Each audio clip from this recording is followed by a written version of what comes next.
a warrant of arrest. So, you will just have to kill me. Kung hindi ako papayag, kung kakampi ka dyan sa mga puti. We're just going through the process. Kaya nga.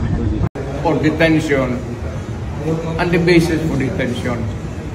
So, what is the law and what is the crime that I committed?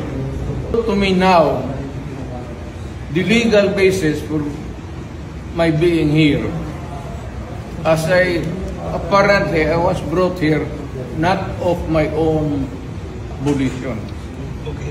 It's somebody else's. Kung hindi ibang tao, ikaw siguro, because this is your structure. So you have to answer now for the deprivation of liberty. Alam mo, ang charge sa kanya nasa dyaryo na. And then, hindi pa kayo na ganito ginagawa natin. Sumusunod tayo sa isang entity na hindi na tayo member.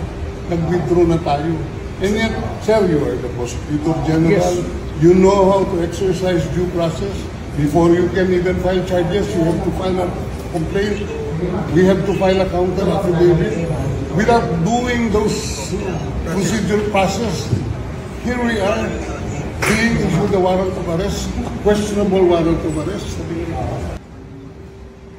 Pagdating sa trial dyan, tatawagin kita sa witness stand.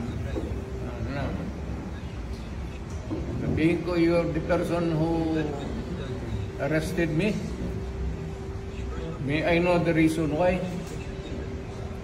Have you read the documents?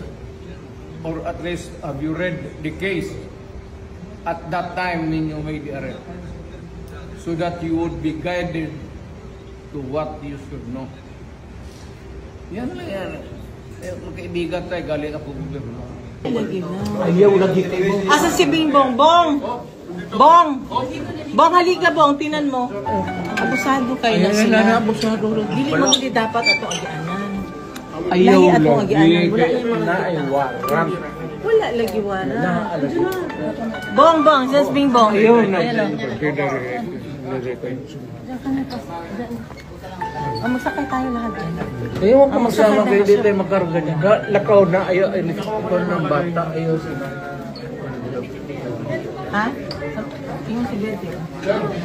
Ano na kayo doon? Oo. Nahuwara, bata. What is that speculative? But right now, what is clear? What is clear is we need to do the booking process there. She's asking that she is brought to the hospital. You can do that there.